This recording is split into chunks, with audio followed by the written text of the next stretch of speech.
In the year 1893, 3 Indians destined for greatness made their mark in countries outside India. In April of that year, Mohandas K. Gandhi enrolled as a lawyer at the Natal Bar, en route to becoming the leader of the Indian community in South Africa, and in time, the leader of the freedom movement in his homeland. In July 1893, his fellow Kathiawari, Kumar Shri Ranjit Singh, always known as Ranji, played for Cambridge versus Oxford in the annual university match at Lord's, en route to becoming the first great cricketer of Indian origin. In September of that year, Swami Vivekananda made a stirring speech in the World Parliament of Religions at Chicago, en route to becoming the authoritative voice of a Hindu renaissance. These overseas debuts, all in the same year, were intimations of much more than personal fame. They presaged 3 different ways in which Indian culture was to profoundly impact the world. Gandhi's leadership of the freedom movement inspired anti-colonial struggles across Asia and Africa, as well as movements for racial justice in North America. Ranji's success on the playing fields of England was the forerunner of the emergence of cricket as India's national sport, and of India as the epicenter of world cricket.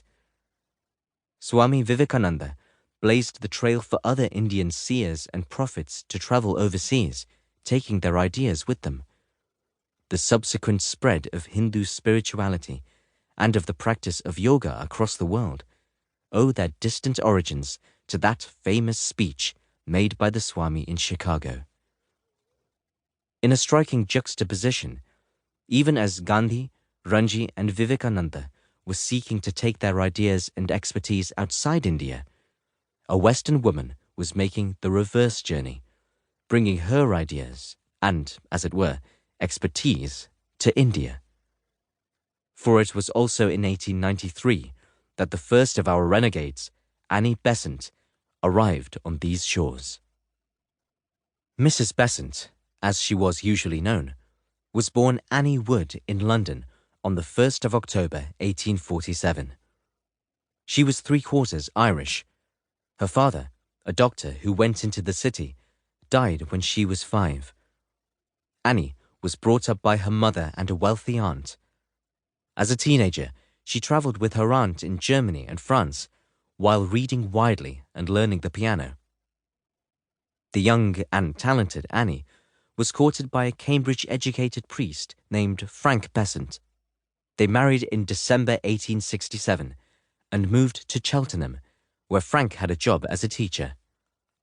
The bored housewife wrote short stories while having 2 children, a boy and a girl, in quick succession. By 1871, merely 4 years into the marriage, Annie and Frank had begun to quarrel. The next year, she became interested in nonconformism before moving on further afield, to atheism. In September 1873, the couple separated, each keeping 1 child. Annie was now living in London, spending long hours in the British Museum, reading Darwin, Spinoza, John Stuart Mill, and the like. In August 1874, she heard the legendary atheist Charles Bradlaugh speak for the first time. He was 40, she just 26. Soon, Annie became an active member of Bradlaugh's National Secular Society. Before the year was out, she was speaking from its platforms and making a name as an orator. With Bradlaugh, she traveled up and down the country, speaking on secularism, science, and the rights of women. Her mentor was a famous public speaker, but his young protégé was not far behind, being described in the provincial press as a lady of refinement and genius, with a matchless power of reasoning and eloquence. Audiences were not always so generous. At several places, the duo were heckled by devout churchmen and even had stones thrown at them.